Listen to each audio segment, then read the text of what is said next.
Uma quinta-feira de muitas emoções do brasileiro, troca de liderança e ela, a arbitragem. Falaremos sobre isso no vídeo de hoje. Fazia tempo que eu não fazia um vídeo assim, um resumão de uma rodada, de uma noite de Brasileirão. Então vamos lá, do que eu pude ver. Like no vídeo, se inscreva, ative o sininho, vem com a gente rumo a 200 mil inscritos no canal. Falta bem pouquinho. QR Code do Aposta Ganha na tela, se prepare. Fim de semana tá chegando, com o final da Euro, com o final da Copa América, e você pode conferir cotações da Série B, de tudo que tá rolando, disputa de terceiro lugar, de Eurocopa, de Copa América. Vai lá no Aposta Ganha, QR Code na tela, divirta-se nesse fim de semana, mas olha, com responsabilidade. Tem vários mercados para você explorar. Quem vai marcar o primeiro gol da decisão? Qual time vai vencer no intervalo? Quantas faltas teremos no jogo? Aproveite! Mergulha no site e pega o meu bônus se você não conhece ainda o Aposta Ganha, o site com as maiores cotações do Brasil. Esse QR Code te joga pro meu link personalizado lá do Aposta Ganha. Aponta a câmera do celular agora, enquanto você desfruta deste vídeo maravilhoso, repleto de conteúdo e que vai irritar muita gente, porque, claro, quando a gente fala de arbitragem, mas você não falou do lance tal. Então, vamos lá. Não foi. Tá, vamos com calma. Eu vou falar primeiro do Flamengo aqui. O Flamengo, eu estava dando uma olhada dos números nessa fase de Copa América, onde ele perdeu vários jogadores. Então, se você pegar os principais, né? O Flamengo ficou sem Pulgar, sem Varela, sem De La Cruz, sem Arrascaeta, jogadores que claramente fizeram falta. O Tite encontrou algumas soluções ali no meio do caminho, né? Com Léo Ortiz, com Lohan, com Gerson.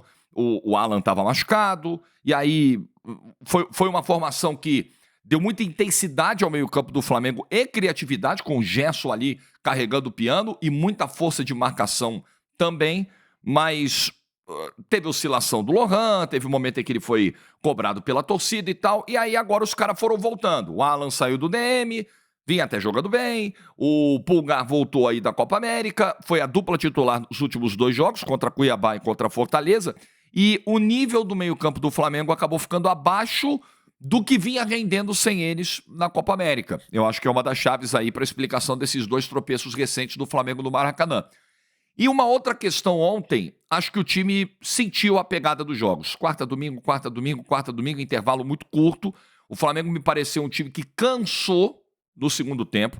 O Flamengo finalizou 11 bolas no gol do Fortaleza no primeiro tempo. De novo ele toma um gol muito cedo, isso condiciona o jogo, porque aí você precisa correr muito mais contra o adversário que vai se colocar mais defensivamente, vai te obrigar a tomar a iniciativa o tempo todo. Então o Flamengo finaliza, chega ao gol de empate num pênalti, inexistente na minha opinião, mas daqui a pouco a gente fala sobre isso. E no segundo tempo eu vejo fisicamente a produção do time cair. Então eu fui pegar aqui o período da Copa América como foi, até pra gente fazer um balanço, se foi positivo ou se não foi, porque o Flamengo agora só joga depois do retorno dos uruguaios, né? Porque eles vão ter que jogar a disputa do terceiro lugar. Então, o Flamengo jogou 9 partidas nesse período de Copa América. 5 vitórias, 2 empates e 2 derrotas. Além dos caras convocados, ainda teve jogador machucado, como o Alan, por exemplo, no meio do caminho aí. Não foi ruim.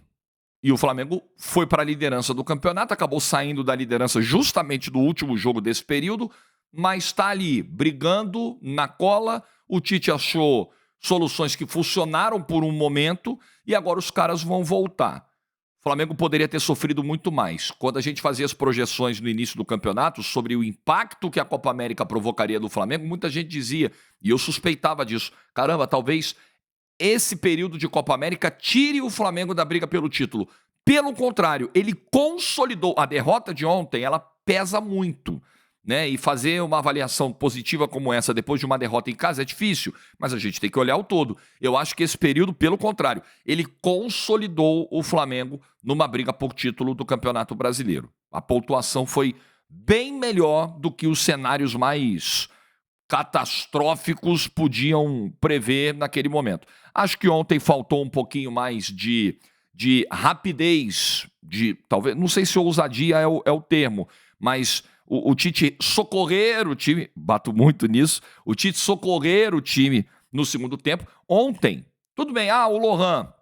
Lohan tomou vaia recentemente da galera e tal, é garoto, tá oscilando. Mas ontem, até pelo cansaço do time, a entrada do Lohan se fazia muito necessária. O time precisava de criação e precisava de fôlego. E o Tite não colocou o Lohan. O Tite colocou, por exemplo, o Gabigol, que acabou fazendo um gol no impedimento milimétrico e tal, mas acho que o Tite ontem foi mal. Alan fez uma partida ontem, como eu já disse aqui, bem abaixo. Algumas peças ontem destoaram nessa derrota do Flamengo dentro do Maracanã. Mas o Flamengo fecha esse período ganhando 5 dos 9 jogos. E com algumas atuações muito boas, muito interessantes. Vamos ver como vai ser o retorno, como esses caras vão voltar de uma competição que exigiu tanto como a Copa América. Pênalti. Vamos falar de arbitragem. O pênalti e o gol contra do Wesley.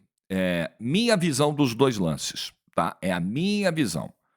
Para mim, o Wesley não é um empurrão do... Era o Lucero na marcação, né? Se você olhar, sabe aquela coisa do braço? Eu me incomodo um pouco com isso.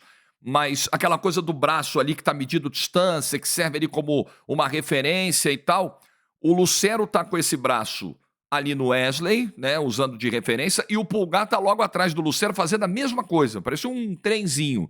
Eu não vejo, no momento da subida do Wesley para tentar o corte de cabeça, ele acaba tendo a infelicidade de fazer o gol contra, um empurrão, um movimento de deslocamento brusco do Wesley. Eu vejo só aquele braço que tá ali, medir distância. Então, para mim, eu não vi irregularidade nesse gol do Wesley, no gol contra. O pênalti.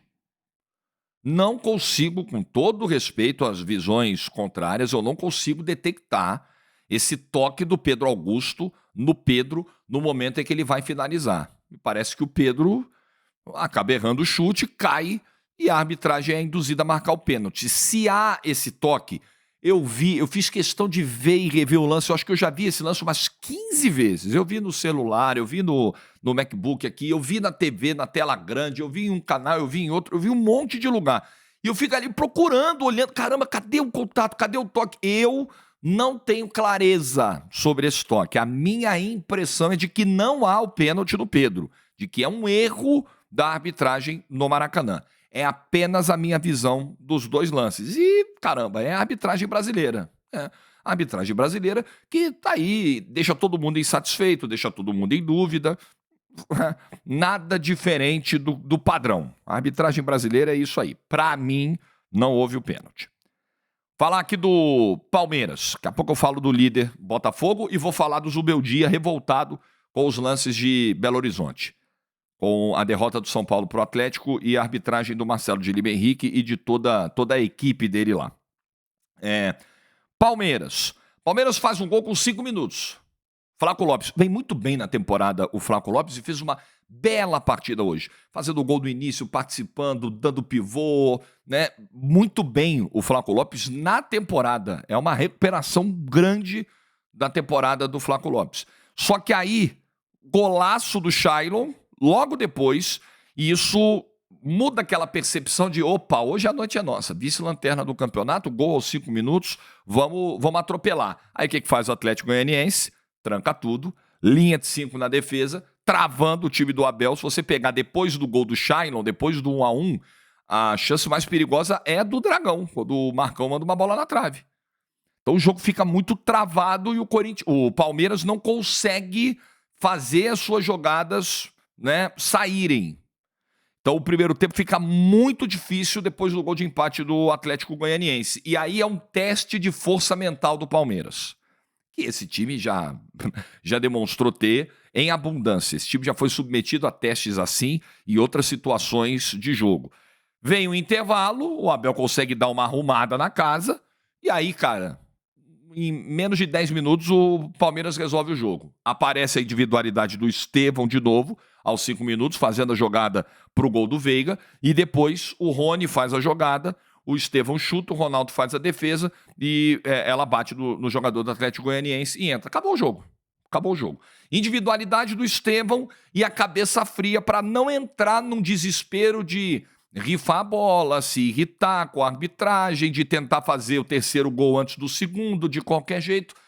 Cabeça no lugar, porque o Palmeiras sabe muito bem da posição dele, de como adversários que brigam na faixa de tabela, como o Atlético Goianiense briga, vão se comportar dentro do Allianz, ainda mais se eles conseguirem um gol cedo, ou um gol de abertura de placar, ou um gol de empate imediato, como foi o caso de ontem, depois do Palmeiras abrir o placar. Então, o Palmeiras volta, dá essa amassada no segundo tempo, faz os 2 gols, beleza, o jogo está na minha mão até o final, e daqui ele não vai escapar mais, e aí o Palmeiras consegue ultrapassar o Flamengo na rodada e dividir a liderança ali junto com o Botafogo, adversário que ele vai enfrentar na semana que vem.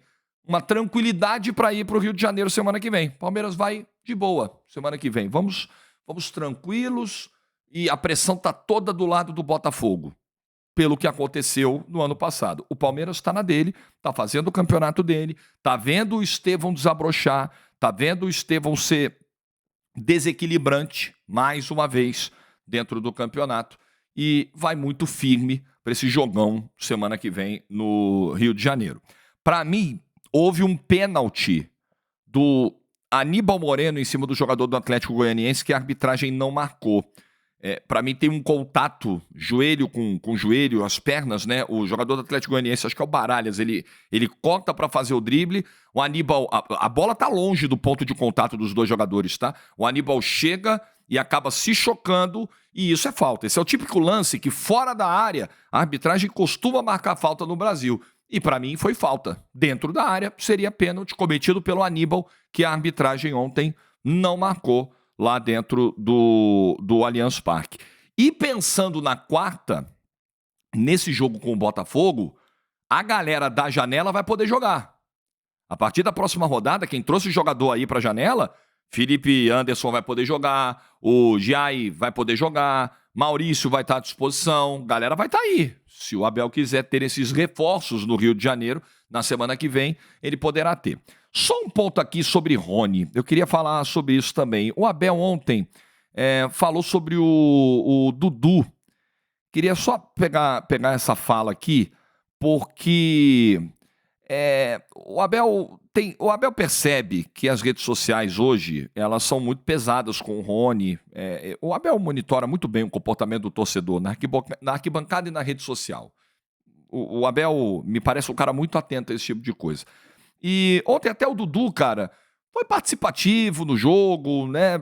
As 2 primeiras tentativas dele, ele acabou perdendo a bola, mas depois ele participou do jogo, foi crescendo de produção e ele perde uma chance cara a cara. E aí o Abel diz assim, ainda bem que foi o Dudu que perdeu esse gol, porque se fosse o Rony, o estádio viria abaixo. Só que tem um ponto aí, o Dudu, eu não quero nem entrar na coisa do crédito. O Dudu tem muito mais crédito com o torcedor do Palmeiras do que o Rony. É muito mais ídolo do que o Rony. Eu não tô nem entrando nessa seara. Tem um ponto que é mais objetivo da gente medir. O Dudu é um cara que ficou 8 meses, 9 meses fora de ação, por uma lesão séria. Ele tá voltando. Ele tá readquirindo o ritmo de jogo, a precisão na finalização, a tomada de decisão. É uma volta gradativa de um processo, repito, extenso de recuperação. Então, até para fazer, independentemente de paixão, de gostar mais de um, de gostar mais de outro, o Abel fez questão de dizer, no momento do fico do Dudu, que a relação dele com o Dudu sempre foi muito boa, que o Dudu foi o único cara que o Abel visitou na casa nesse período, foi até um churrasco na casa do Dudu, que isso não aconteceu com nenhum outro jogador do elenco, fez questão de mostrar ali uma proximidade com o Dudu. Mas independentemente disso, não sei se a relação continua boa, continua ruim, mas caramba, fazer esse tipo de análise para defender o Rony, você joga mais pressão no Dudu, e eu acho que essa análise, do ponto de vista futebolístico, ela é injusta, porque é um cara que está voltando. E é um cara que, convenhamos, tem uma taxa de conversão muito mais alta que o Rony. Eu entendo que a perseguição é ruim, o Rony é um cara útil, não dá para esperar do Rony que ele seja um segundo Dudu, ele não tem as ferramentas, ele não tem as características, ele não tem a tomada de decisão, ele não tem a técnica do Dudu, mas ele tem uma importância tática que muitas vezes esteve presente nessa era Abel Ferreira. Então eu acho que, assim, as 2 partes podiam desarmar um pouquinho o espírito. Eu acho que o torcedor do Palmeiras tem todo o direito de exigir, de cobrar, mas entender a importância que o Rony teve e ainda tem em certa medida para o time, entender que O tom da cobrança, ele faz muita diferença nessa hora, não é deixar de cobrar, mas entender o tom. E o Abel também entender que faz parte da arquibancada cobrar um jogador que eventualmente vá mal. Você pega o jogo ontem do Rony, ele cometeu alguns erros assim, rotineiros, sabe? Aqueles erros padrão Rony. Verdade, verdade. Agora, lutou pra caramba de novo. Fez a jogada do gol, do terceiro gol. A bola que ele dá pro Estevão é excelente. Então, o Rony é esse tipo de jogador. Ele vai te entregar, às vezes, um lance de muito impacto no jogo e muitas vezes vai perder uma chance incrível, que você vai falar, meu Deus do céu. Mas é o que o Rony pode te oferecer. Mas já foi muito útil ao Palmeiras em conquista de Libertadores, por exemplo. Mas o Abel precisa entender, quando o jogador vai mal, quando o jogador vem numa sequência ruim, o torcedor vai cobrar, é direito do torcedor cobrar. Eu acho que ironizar uma cobrança da torcida, né, e talvez super proteger um jogador que esteja mal, cometendo seus erros, é ruim. Eu não gosto dessa postura, mas é direito do Abel também. O Abel, se tem um cara com estofo, com tamanho, para comprar uma briga com parte da torcida para defender um ou outro jogador, é o Abel. Né? Isso não vai romper a relação do Abel com o torcedor do Palmeiras. Claro que não. A relação é muito mais profunda que isso, é muito maior que isso. É só é aquele pequeno abalo, aquele estranhamento de casamento, aquele dia que você olha assim, aquele tema que você olha pra tua mulher e fala, mas você não vai separar dela por causa disso, claro. É tipo isso. E a vida segue, e o Palmeiras tem um grande jogo na quarta-feira no Rio de Janeiro, e eu quero falar sobre isso aqui porque eu vi o jogo do Botafogo ontem com mais atenção. Eu fui acompanhando Palmeiras, Flamengo e vi o jogo do Botafogo, que foi mais tarde, né? Começou às 9h30. Tá fazendo a diferença no Botafogo a profundidade de elenco que esse time tem hoje. Esse elenco hoje em peças e em qualidade também é melhor que o do ano passado. E olha que o Botafogo ontem tinha desfalques. O Botafogo perdeu gente durante o jogo. O Luiz Henrique, por exemplo, se machuca no primeiro tempo do jogo. Mas o Botafogo usa o seu banco. O Savarino faz o gol da vitória. O Romero entra do banco e entra muito bem. O Gregori faz uma belíssima partida. O Gregori teve jogos quando chegou ruins, ainda numa fase ali de encaixe, de adaptação e tal, mas hoje a dinâmica que o Gregori oferece, desarmando e criando, caindo pelo lado direito ontem várias vezes, iniciando várias jogadas de ataque, tem sido algo fundamental. Tipo motorzinho de meio campo, foi o Gregori ontem. Então ontem foi um jogo o início muito mais difícil do que foi o jogo contra o Atlético, porque saiu um gol muito cedo no domingo, no Nilton Santos. Ontem era um Vitória com linhas mais baixas, o Botafogo tentando imprensar, o Botafogo tentando ir para cima, finalizou. O Vitória não finalizou no primeiro tempo, né? O Botafogo teve 3 oportunidades importantes no primeiro tempo, chutes que foram para fora. E o Vitória não conseguia finalizar. Então o Botafogo parecia o mandante, mesmo com o jogo dentro do Barradão. Aí, cara, começa a cair um temporal no final do primeiro tempo, aí você pensa, pô, o campo vai ficar mais pesado. Em tese é pior pro Botafogo, que é um time mais técnico, é um time que circula mais a bola, só que no intervalo essa chuva deu uma diminuída e pro segundo tempo a coisa melhorou. E aí, cara, no segundo tempo, o Botafogo tem um pênalti logo no começo. O Botafogo continua muito mais presente no campo de ataque, muito participativo, e o Gregori é o cara que sofre o pênalti aos 7 do segundo tempo. Falava dele, né? Apoiando muito pelo lado direito, desarmando e apoiando. O Gregori sofre um pênalti. Para mim, pênalti. Para mim, o contato é evidente do Alejandro, jogador do Vitória, na perna do Gregori, e esse contato se dá na risca da pequena área, na risca lateral da pequena área. Tanto que até a tinta ali fica borrada ali, porque justamente o contato acontece ali. No campo, o árbitro não marcou o pênalti, aí consultou o Bandeira disse que foi na linha, o VAR confirmou, pênalti. Aí o Eduardo foi bater o pênalti. O Eduardo isolou o segundo jogador machucado. Falei do Luiz Henrique. O Eduardo, eu nunca vi isso, não me lembro. Fiquei puxando pela memória ontem. Cara, quando que eu vi um jogador perder um pênalti e machucar na cobrança? Eu tava tentando lembrar. Já vi jogador escorregar e tal. Cara, ele bate o pênalti, isola a bola, passou aqui perto de casa a bola, e aí, cara, ele já mete a mão na coxa, cai, desaba, aí na hora você pensa, né, pô, tá dando um migué? Não, ele saiu de campo. Veio departamento médico, ficou uns 3 minutos lá sendo atendido, saiu de campo e entrou o Tietê no lugar dele. E o Tietê constrói a jogada do gol da vitória. Pouquinho depois, ele leva a bola para a entrada da área, vindo da esquerda, bate, o goleiro dá o rebote, e aí o Savarino muito bem ontem. O que o Savarino ontem correu para ajudar a marcação, para voltar, para fazer recomposição e ajudou na frente, impressionante. Jogou Copa América outro dia, mas tá voando fisicamente o Savarino. Pegou no rebote do goleiro, fez o gol da vitória pro Botafogo. E aí, cara, o Botafogo administrou, o John fez defesa importante em bola levantada na área, os caras acertaram a trave num chute que desvia nas costas do zagueiro do Botafogo e vai no travessão, mas foi só o que o Vitória fez no jogo. Uma produção ofensiva muito pobre do Vitória. É um time que realmente briga nessa faixa de baixo da tabela do Campeonato Brasileiro. E o Botafogo controla o jogo, aí o jogo tem 8 de acréscimo, depois tem mais 4, termina com 12 de acréscimos, e o Botafogo... Lembra o Botafogo do ano passado? Final de jogo era aquele desespero. O Botafogo não vai segurar o resultado. Não, o Botafogo não vai aguentar. A pressão vai ser gigante. A bola vai entrar. E entrava. E o Botafogo acabava tomando o gol de empate ou o gol da derrota no final do jogo. Ontem, Botafogo gastando tempo, cozinhando o jogo no campo de ataque, arrumando faltinha, catimbando, prendendo a bola na linha de fundo, ganhando escanteio. Sim, outro Botafogo em termos de maturidade para lidar com pressão de jogo que não está fechado, 1-0 não fecha jogo. Ontem o Botafogo não conseguiu fechar esse jogo cedo. Mas sabe aquela coisa assim, beleza, sabemos o que temos que fazer para segurar um placar apertado do final. Hoje o Botafogo sabe. E eu falava dos desfalques de ontem, falei dos caras que o Botafogo perdeu, né? Ele perdeu o Luiz Henrique e perdeu o Eduardo machucados durante o jogo.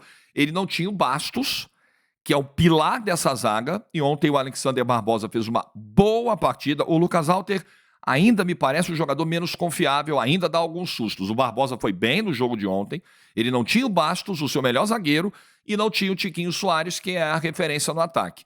E aí você olha para o banco, você tem um Savarino, você tem um Romero, que ontem precisou entrar, você tem o Eduardo, que vai fazendo essa função, né? O Botafogo tem o Igor aí chegando para ser uma reposição ao Tiquinho, você tem um Alan que acabou de chegar e que vai poder ficar à disposição aí depois da janela, da reabertura na próxima rodada. É um Botafogo mais encorpado, não tem a menor dúvida. Gregory que entrou e que foi o ponto de equilíbrio desse time, ainda tinha o Danilo Barbosa ontem no campo para volância. Tem opções, tem um elenco mais pronto, com algumas lições aprendidas do ano passado, com um treinador que é ofensivo. A característica do Botafogo é muito clara, é de procurar a posse de bola, é de subir linhas, é de fazer pressão, é de circular essa bola com os pontas. Tá clara a vocação ofensiva desse Botafogo. Tem tudo para dar um jogão na quarta-feira que vem no Newton Santos contra o Palmeiras, 9h30 da noite. E eu fui pegar a classificação do ano passado, porque esse ano a configuração do campeonato até agora ela é completamente diferente do ano anterior. Você tinha lá no ano passado, na rodada 16, ontem terminou a rodada 16. Nesse momento você tem Botafogo e Palmeiras 33 pontos, Flamengo 31 e Bahia com 30. Então você tem os três aí que hoje tem mais grana. Botafogo investiu bastante. Tem investido com o Joe Textor. Palmeiras e Botafogo com muita arrecadação e um trabalho de prazo maior. Então você tem esses três com muita grana que muito provavelmente vão ficar ali colados nessa briga pelo título, a não ser que um dos três de repente desgarre quando voltarem às Copas, né? Só que para um dos dois, Botafogo e Palmeiras, a Libertadores acaba em agosto. E aí, quem foi eliminado da Libertadores, muito provavelmente vai voltar as atenções para o Campeonato Brasileiro. Ainda tendo Copa do Brasil, verdade, mas passa a ser a prioridade. Então, muito provavelmente, esses três vão ficar ali se revezando. E um Bahia podendo beliscar alguma coisa, tendo que melhorar esse desempenho fora de casa, ganhou um jogo em Curitiba importante no meio de semana. Um São Paulo, que ontem poderia ter batido 30 pontos também, e que se revoltou com a arbitragem, eu quero falar sobre isso já já. Um Cruzeiro que está em franca ascensão. Então, é outro campeonato. Você tem muito mais candidato ao título, você tem muito mais equilíbrio do que tem no ano passado. Quer uma noção? Já te passei aqui como é que ficou a classificação agora, né? Nessa mesma altura do campeonato ano passado, na rodada 16, o líder tinha 11 pontos de vantagem para o vice-líder. E era o Botafogo. O mesmo líder de agora era o líder da rodada 16 do ano passado. Liderou o primeiro turno quase inteiro, ganhou todos os jogos em casa. O Botafogo tinha 40 pontos ano passado, esse ano ele tem 33. O vice-líder era o Grêmio, tinha 29 pontos. O vice-líder esse ano é o Palmeiras, com os mesmos 33 do Botafogo. Então é outro campeonato, não tem ninguém sobrando, não tem ninguém muito fora da curva. O que você tem são 3 equipes fortes, competitivas, com capacidade de investimento e outras equipes vindo ali num segundo degrau, mas não tão distantes dos primeiros, pelo menos na prática, pelo menos no que se vê apresentado em campo até agora. Esse jogo tem um nível de tensão muito alto quarta-feira que vem, por tudo que aconteceu nos bastidores envolvendo Botafogo, Palmeiras, Textor, Leila Pereira, Good Game, STJD e por aí vai. Então, vamos falar bastante sobre isso nos próximos dias. Eu estou muito curioso para ver, não sei, acho que não deve ter saído ainda, né? A escala de arbitragem para esse jogo, porque a pressão em cima da arbitragem desse jogo semana que vem. Ai, ai, ai. Vamos falar em arbitragem dos lances-chave de Atlético e São Paulo, e eu não vou dar uma de mentiroso para cima de você. Não, eu não vi o jogo, porque eu fiquei acompanhando Vitória e Botafogo, que jogaram no mesmo horário. Mas vi com atenção todos os lances reclamados pelo São Paulo, pelo Zubeldia, envolvendo a arbitragem. Fui olhar aqui, não saiu ainda o árbitro de Botafogo e Palmeiras. Não tem a arbitragem da rodada 17 ainda. Acabei de ver o site da CBF. Os lances que o Zubeldia reclamou, e eu quero falar da postura do Zubeldia também na coletiva depois do jogo. Primeiro gol do Atlético, ele sai de uma...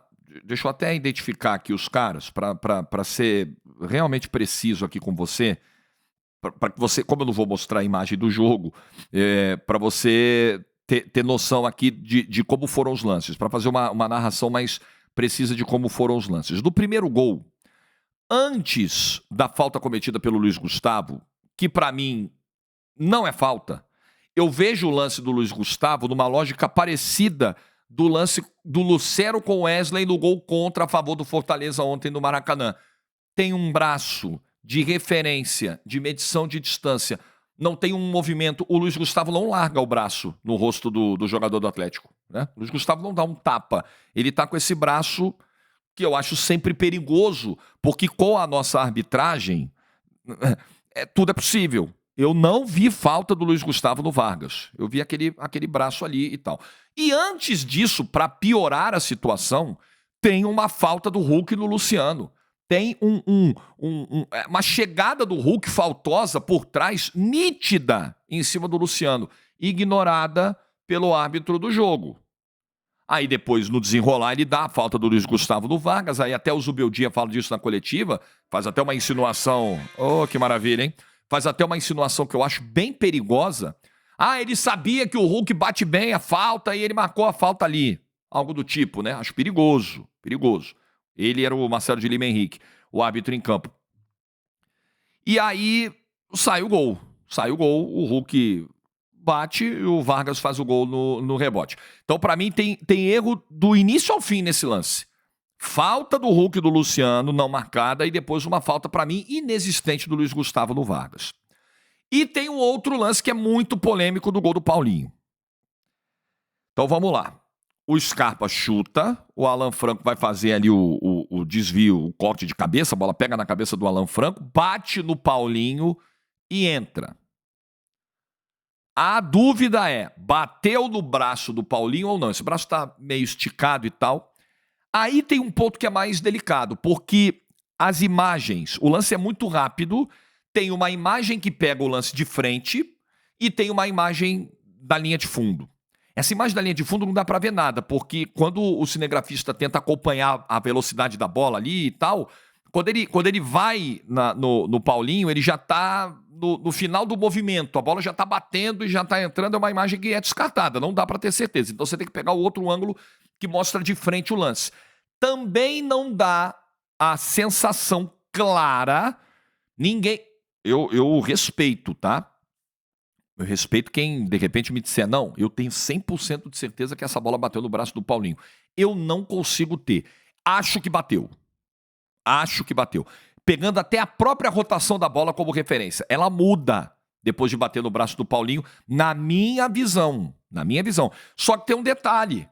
O protocolo do VAR nessas horas diz o seguinte: convicção, 100% de certeza para marcar. E me parece que a equipe de arbitragem não teve essa convicção, dada a precariedade dos ângulos disponíveis, das imagens disponíveis. Porque como o lance foi muito rápido, as câmeras não conseguiram captar com essa precisão. Então, em termos de protocolo, se você não tem 100% de certeza, você não marca. Seguiu a vida e foi marcado o gol. Eu acho que foi toque de mão. Para mim, parece ter batido mesmo no braço do Paulinho. Mas o VAR não se sentiu seguro para dar esse toque, para detectar esse toque de mão, e acabou dando o gol. E aí o Zubeldia... Gente, vamos falar um negócio? É a mesma coisa de impedimento. Ontem, por exemplo, ficou aquela dúvida do Gabigol, do frame.